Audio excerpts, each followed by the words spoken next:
किसी गद्दार को मुंह पे गद्दार कहना, कितनों की हिम्मत ऐसी होती है। और ख़ास करके राजनीति में तो किसी को भी नहीं कह सकते कि आज इस पार्टी में कल उस पार्टी में, कोई भी हो सकता है। लेकिन ये हिम्मत भी राहुल गांधी ने दिखाई जब आज उन्होंने अपने पुराने साथी लेकिन अब बीजेपी के खास मंत्री रवनीत बिट्टू को मुंह पर गद्दार कह दिया।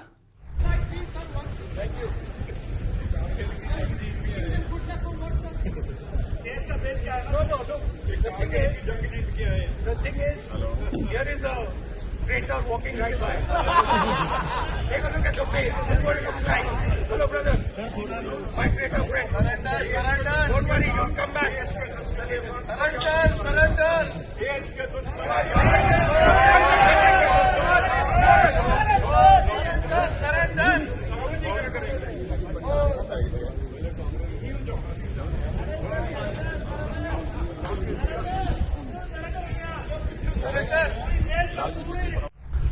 ये आपने हिम्मत राहुल गांधी की मैंने दोनों चीज़ें दिखाई आपको।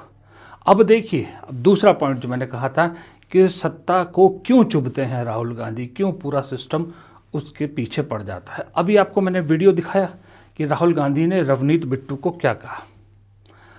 अब राहुल गांधी क्योंकि नरवणे की किताब लेकर अपनी बात को सच साबित कर चुके थे, तो मुद्दा डाइवर्ट तो करना ही था, तो बिट्टू वाला मुद्दा मिल गया। वीडियो मैंने आपको दिखाया, पूरा वीडियो, राहुल गांधी ने बिट्टू को क्या कहा। अब देखिए इसे कैसे सरकारी तंत्र ने, बीजेपी ने फिर से सामुदायिक रंग देने की कोशिश की। बाकायदा रवनीत बिट्टू तो के पास मीडिया की लाइन लग गई और उसके बाद हरदीप पुरी केंद्रीय मंत्री प्रेस कॉन्फ्रेंस कर रहे हैं, फिर मनजिंदर सिंह सिरसा दिल्ली के मंत्री प्रेस कॉन्फ्रेंस कर रहे हैं कि राहुल गांधी ने सरदारों को गद्दार कहा। मैंने फिर कहा, पूरा वीडियो मैंने आपको दिखाया, राहुल गांधी ने एक भी जगह ये कहा कि सरदार गद्दार होते हैं। उन्होंने रवनीत बिट्टू को कहा ट्रेटर, गद्दार, और नैरेटिव बनाने की कोशिश की गई कि सरदारों को गद्दार कहा। और रवनीत बिट्टू उससे भी 4 कदम आगे निकल गए और कहने लगे कि राहुल गांधी मुझ पर अटैक करने वाले थे, वो तो वेणुगोपाल और उनके साथ जो और खड़े थे उन्होंने रोक दिया। सुनिए बिट्टू क्या कह रहे हैं। आज तो एक गली के गुंडे भी ये काम नहीं करते जो राहुल गांधी जी ने किया है। वहां जब मैंने हाथ नहीं मिलाया तो फिजिकली असॉल्ट पे आने लगे थे। आप वीडियो में देखेंगे, वेणुगोपाल जी ने, इनके जनरल सेक्रेटरी हैं, उन्होंने इनको पकड़ा। इनके जनरल सेक्रेटरी हैं दूसरे सुखी रंधावा जी, उन्होंने इनको जफ्फी डाल के पकड़ा। फिर अगर ना पकड़ते पता नहीं क्या कुछ होता। अब आपने ये बिट्टू की बाइट सुनी, बिट्टू क्या बोल रहे हैं कि पर्सनल अटैक करने वाले। मैं एडिटर को कहूँगा फिर से वो वीडियो स्क्रीन पे चलाते रहे, मैं बोलता रहूँगा। अब ये वीडियो पूरा देखिए आप। इस वीडियो में कहाँ राहुल गांधी रवनीत बिट्टू पर अटैक करने वाले आपको दिख रहे हैं, बल्कि उन्होंने तो माय फ्रेंड ट्रेटर कहा और साथ में ये भी कहा कि एक दिन आप वापस आओगे। यहाँ तक कहा कि एक दिन आप वापस आओगे, बिट्टू को ये तक कहा। लेकिन बिट्टू कह रहे हैं कि मुझ पर जानलेवा हमला करने वाले थे राहुल गांधी। ये बाद की बात है। उससे पहले रवनीत बिट्टू, ये सिखाया गया रवनीत बिट्टू को ये बोलना। उससे पहले रवनीत बिट्टू बोल रहे थे कि मैं भी शहीद के परिवार से हूँ, कोई दो राय नहीं है। वो कह रहे हैं मेरे दादाजी भी शहीद हुए, लेकिन वो कह रहे हैं कि मेरे दादाजी जो बेन सिंह पंजाब के मुख्यमंत्री थे वो शहीद हुए, आतंकवाद का शिकार हुए, नो डाउट। वो कह रहे हैं कि इसके लिए कांग्रेस जिम्मेदार थी, कांग्रेस ने जो है वो सरदारों के साथ गलत किया था, इसलिए मेरे परिवार को उसका भुगतना पड़ा। इन्हीं बिट्टू जी से मैं पूछना चाहता हूँ, जब तक आपके दादा मुख्यमंत्री थे ठीक है, चलिए वो शहीद हो गए। उसके बाद आपके पिता 2 बार कांग्रेस के एमएलए रहे, मंत्री रहे पंजाब में अमरिंदर सिंह सरकार में। उसके बाद आप तीसरी पीढ़ी 3 बार सांसद बने, तीनों बार आपको कांग्रेस ने सांसद बनाया। तब आपको याद नहीं आया था कि कांग्रेस पार्टी की वजह से मेरे दादाजी की जान गई। तब तो कांग्रेस पार्टी ही सब कुछ थी, तब तो कांग्रेस पार्टी बढ़िया लग रही थी आपको। लेकिन अब आप कह रहे हैं कि कांग्रेस की वजह से मेरे परिवार को नुकसान हुआ है। राहुल गांधी जी कभी किसी से नोकझोंक नहीं करते। राहुल गांधी जी सच्ची बात कहते हैं। रवनीत बिट्टू कौन है? रवनीत बिट्टू को किसने पहचान दी? राहुल गांधी जी ने रवनीत बिट्टू को पहचान दी। राहुल गांधी ने युवा कांग्रेस का अध्यक्ष बनाया, 3 बार संसद बनाया, मैडम अंबिका सोनी जी से रिक्वेस्ट कर कर उन्होंने उनसे सीट छुड़वाई और बिट्टू को दी, फिर वहां से वो हार रहे थे, फिर लुधियाना। तो आपने अंदर बैठ के मेरे को यहां पर पहुंचाने का काम किसने किया? राहुल गांधी ने। तो मैं यहां बैठ के अंदर समझौता कर लूं और रहूं मैं कांग्रेस में, लेकिन बातचीत में बीजेपी वालों से रखूं, तो ऐसे लोगों के साथ लोग जानते हैं। वहाँ पे देखा जाए तो बिट्टू जी कुछ इशारा भी कर रहे थे, क्या इशारा कर रहे थे वो तो मेरे को पता नहीं इशारा क्या कर रहे थे। पहले वो इशारे करते आ रहा था कि ऐसा लगा हमें कि ऐसे कह रहा है कि ये तुम्हारी जगह यही है। तो इस प्रकार से एक मंत्री बंदा हो, उसको इस प्रकार से इशारे नहीं करने चाहिए जिस प्रकार का उनका रवैया था। 56 इंच का सीना वो होता है जो वक्त आने पर अपनी निडरता दिखाए भी, और उसके लिए अपना बखान नहीं करना पड़ता। ये मैं नहीं कह रहा, ये राहुल गांधी कांग्रेस के नेता और लीडर ऑफ अपोजिशन साबित करते हैं और बार बार साबित करते हैं। आज एक बार उन्होंने फिर साबित कर दिया कि राहुल गांधी क्यों औरों से अलग है। अक्सर राजनेता संसद हो, संसद के बाहर हो, बड़ी बड़ी बातें कहते हैं, बड़े बड़े कंट्रोवर्सीज खड़ी करते हैं और उसके बाद चीज़ों को भूलकर कोई और नया मुद्दा उठा के चल पड़ते हैं। लेकिन इस देश की राजनीति में अकेला शख्स राहुल गांधी है, अक्रॉस द पार्टी, जो अपनी बात पर अड़ जाता है और जब तक उस बात को साबित नहीं करता तब तक छोड़ता नहीं है। ये पहले कई उदाहरण हैं और आज एक बार फिर संसद में या संसद परिषद में राहुल गांधी ने साबित कर दिया। और राहुल गांधी ने आज ये भी साबित किया संसद परिसर में कि क्यों पूरी सरकार, पूरी सत्ता राहुल गांधी से खौफ खाती है, क्यों राहुल गांधी के पीछे पूरा सिस्टम पड़ जाता है। दोनों बातें करेंगे, लेकिन पहले राहुल गांधी की उस जिद की कि मैं जो कह रहा हूँ वो सच है और सच को साबित करके रहूँगा।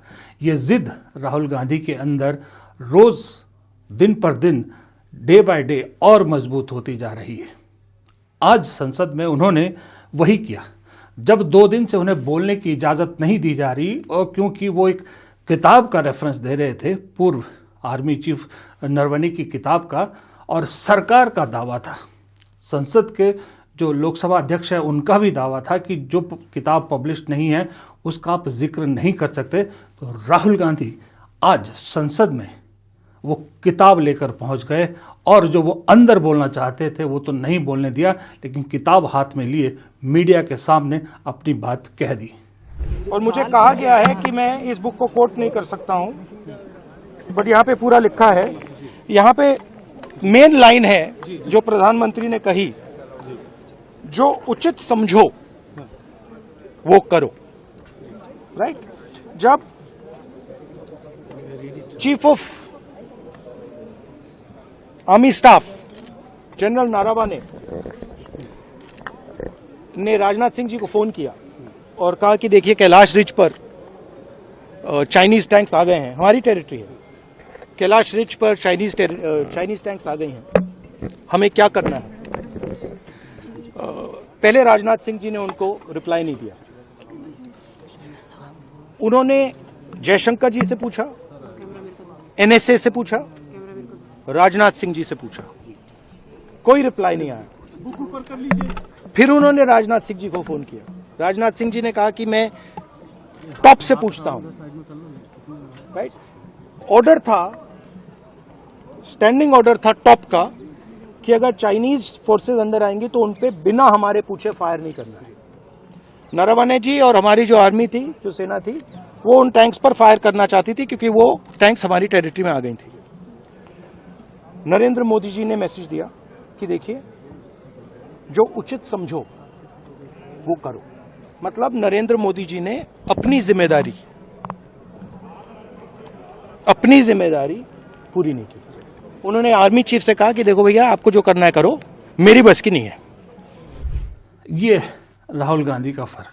ले आए किताब, चाहे कहीं से भी लाए, किताब दिखाई और ये भी साबित किया कि किताब पब्लिश्ड है। सरकार झूठ बोल रही है कि पब्लिश्ड किताब नहीं है। बेशक भारत में प्रकाशित होने की इजाज़त नहीं दी, लेकिन किताब मिल रही है, दिखाया राहुल गांधी ने। दूसरा, आज आपको मैं बहुत सारे बयान सुनाऊंगा, माफ़ कीजिएगा टेलीविज़न स्टाइल में आज वीडियो बन रहा है। अब देखिए, रवनीत बिट्टू की सच्चाई राजा वड़िंग ने आपको बता दी और यही बात मैंने आपको कही थी। फिर देखिए एक और राहुल गांधी फैक्ट। राहुल गांधी बाहर किताब लेकर मीडिया के सामने सच्चाई रख रहे थे, अंदर उन्हें उस किताब का रेफरेंस नहीं देने दिया गया। लेकिन blue eyed boy, Modi ji के blue eyed boy Nishikant Dubey सदन के अंदर बहुत सारी ढेर सारी किताबें लेकर पहुंच जाते, 5-6 किताबें लेकर, और जवाहरलाल नेहरू, पहले प्रधानमंत्री, इंदिरा गांधी, राजीव गांधी, सोनिया गांधी, इन सब का कैरेक्टर असैसिनेशन करते हैं उन किताबों का रेफरेंस देते हुए। और स्पीकर बोलते रहते हैं लेकिन निशिकांत दुबे ना बंद हुए, ना उनका माइक बंद हुआ, उनकी पूरी बात ऑन एयर होने दी गई, जहां उन्होंने कैरेक्टर असैसिनेशन किया पूरे गांधी परिवार का किताबों का रेफरेंस लेकर। देखिए, इसको कहते हैं डबल स्टैंडर्ड, दोगली नीति। एक सबसे पहले स्पष्ट ये होना चाहिए कि निशिकांत दुबे जी तभी उठते हैं जब सरकार की इजाज़त होती है, जब सरकार कहती है कि जाओ हाउस को डिसरप्ट करो। 0 आवर बैलेट पे आता है, आप देखिए उनका हर रोज़ 0 आवर आ जाता है। हम मांगते मांगते बैठे रहते हैं, हमारा नहीं आता है। तो जब सरकार चाहती है कि कुछ डिसरप्शन करना है तो उनको उठाते हैं। अब आप बताइए, अगर LOP को बोलने नहीं दिया, LOP को एक किताब जो प्रकाशित है, जो आज आपके सामने भी दिखाई है उन्होंने कि प्रकाशित किताब है, अमेज़ॉन से खरीदी गई प्रकाशित किताब है, उससे कोट नहीं करने दे रहे। आप नियम कह रहे हो कि ये नियम का उल्लंघन है। तो अब ये महाराज उठे हैं और ये 6 किताबें सामने दिखा रहे हैं, उनमें से कोट कर रहे हैं, आप कुछ नहीं कह रहे हैं, इनका माइक चला जा रहा है। और किस लिए कराया गया? ये सरकार स्पष्ट दिखाना चाहती है कि इस संसद में सिर्फ उनकी चलती है। ये तो स्पीकर साहब का भी निरादर है, ये संसद का निरादर है, ये लोकतंत्र का निरादर है, ये इस देश की जनता का निरादर है। इसके बाद हंगामा लोकसभा स्पीकर के चैम्बर तक पहुंचा, जहां कांग्रेस सांसदों ने निशिकांत दुबे के इस तरीके पर ऑब्जेक्शन किया। लेकिन सुनने वाला कौन है? जैसा प्रियंका गांधी ने कहा, हुआ किस लिए? कहने का मतलब यह है कि ये सारी कहानी मैंने आपको सुनाई, कहानी के सेंटर में कौन है? राहुल गांधी। और उसके भी सेंटर में कौन है? उनकी जिद कि मैं अपनी बात को सच साबित करके रहूंगा। ये जिद है जो हमेशा सरकार को परेशान करती है, ये जिद है जिससे सरकार डरती है, ये जिद है जिससे सत्ता कांपती है, ये जिद है जिसकी वजह से पूरा सिस्टम राहुल गांधी के खिलाफ खड़ा हो जाता है। वरना इस देश में ऑपोजिशन लीडर तो बहुत है। अब आप बताइए, ऑपोजिशन लीडर का मैं आपको एक एग्जांपल दिखाता हूं। केजरीवाल साहब, अमेरिका के साथ जो ट्रेड डील की है भारत ने, उसको लेकर एक बयान मैं आपको सुनाता हूं केजरीवाल का, सुनिए। ट्रम्प कहता है कान पकड़ के ऊपर खड़े हो जाते हैं, बीजेपी वालों को कहता है ट्रम्प नीचे बैठ जाओ, बैठ जाते हैं। ट्रम्प के सामने पैंट गीली हो जाती है इनकी, बीजेपी वालों की। ट्रम्प के सामने इनकी नहीं चलती। गरीब किसानों को जेल भेजते हैं, अरे शर्म कर लो। अगर हिम्मत है, मर्द के बच्चे हो, बीजेपी वालों अगर मर्द के बच्चे हो तो ट्रम्प को धमकी दे के दिखाओ। ये बयान मैंने आपको सुनाया राहुल गांधी और दूसरे नेताओं के बीच के फर्क का, विपक्ष के नेताओं का। राहुल गांधी सीधी उंगली, सीधा आरोप, सीधा सवाल किससे पूछते हैं? मोदी से पूछते हैं। केजरीवाल भी जानते हैं अच्छी तरह से कि डील किसने की है? सरकार ने। डील किसके बीच में हुई है? ट्रंप और मोदी जी के बीच में। लेकिन केजरीवाल किसको कह रहे हैं? बीजेपी वाले, बीजेपी वाले, बीजेपी वाले। अरे बीजेपी तो इतनी बड़ी पार्टी है, हर बीजेपी का नेता थोड़ी ड्रिल में शामिल है। केजरीवाल की हिम्मत नहीं है कि मोदी पर सीधा इल्ज़ाम लगाएं, इसलिए बीजेपी बीजेपी कह रहे हैं। और भी कोई नेता आपने देखा है विपक्ष में भी जो सीधा मोदी पर आरोप लगाता हो? एक ही आदमी है, एक ही आदमी है, वह है राहुल गांधी, जो सीधा अटैक करता है प्रधानमंत्री पर। और ये बात चुभती है बहुत ज़्यादा, क्योंकि सबसे बड़ा जो कोहिनूर का हीरा है सत्ता का, वो जानते हैं प्रधानमंत्री है। मोदी के नाम पर सब जी रहे हैं, मोदी के नाम पे सब जीत के आ रहे हैं, मोदी के नाम पे पूरे इलेक्शन लड़े जाते हैं, वही वोट उन्हीं के नाम पे मांगे जाते हैं। और राहुल गांधी सीधा निशाना उसी चीज़ को लगाते हैं, मतलब अर्जुन की तरह वो आँख पे ही सीधा निशाना लगाते हैं, तब तकलीफ़ होती है। ये वजह है कि क्यों राहुल गांधी पूरी जितनी मौजूदा पॉलिटिकल सिस्टम है सबसे अलग है, इंक्लूडिंग कांग्रेस के अंदर भी। जब राहुल गांधी बोलते हैं बाकी नेता उसको रिपीट करते हैं, कभी कोई नेता सीधा सीधा मोदी जी पर सवाल नहीं उठाता है। ये कांग्रेस पे भी लागू होती है, ये पूरे विपक्ष पे लागू होती है कि सबसे अलग अकेला आदमी है, इसलिए वो बहुत बार अलग थलग भी पड़ जाता है। लेकिन अब एक सपोर्ट सिस्टम मिला है बहन का, प्रियंका गांधी का, वो बहुत तगड़ा सपोर्ट सिस्टम है राहुल गांधी का। आपने देखा होगा जब से प्रियंका गांधी संसद में आई हैं तब से राहुल गांधी में जो एग्रेशन है और राहुल गांधी का जो कॉन्फिडेंस है वो बहुत बढ़ गया। सदन के अंदर खास करके आप देखिएगा जब भी संसद सत्र होता है राहुल गांधी अब अलग ही कॉन्फिडेंस में है। ये होता है जब आपको एक सपोर्ट सिस्टम मिल जाता है ना सॉलिड वाला, तब आपका कॉन्फिडेंस बढ़ता है। इसलिए मैंने कहा कि राहुल गांधी ही हैं जो ये सब कर सकते हैं, और राहुल गांधी सिर्फ और सिर्फ राहुल गांधी ही है जो ये काम कर सकते हैं। इसीलिए वो समूची भीड़ में अलग दिखते हैं। उस अलग दिखने का पहले पूरे सिस्टमेटिक तरीके से उसको जो है अलग दिखने को अलग ही रूप में दिखाया गया, एक पप्पू इमेज बनाई गई। लेकिन जब सच्चाई धीरे धीरे आने लगी तो अब असली राहुल गांधी लोगों को दिख रहे हैं कि क्यों वो औरों से अलग है और क्यों इस पूरी सत्ता को सबसे ज़्यादा चुभते हैं। फिलहाल इस वीडियो में इतना ही। वीडियो पसंद आया तो लाइक कीजिएगा, दोस्तों के साथ शेयर कीजिएगा, कमेंट बॉक्स में अपनी राय ज़रूर दीजिएगा और चैनल को सब्सक्राइब करना मत भूलिएगा। नमस्कार।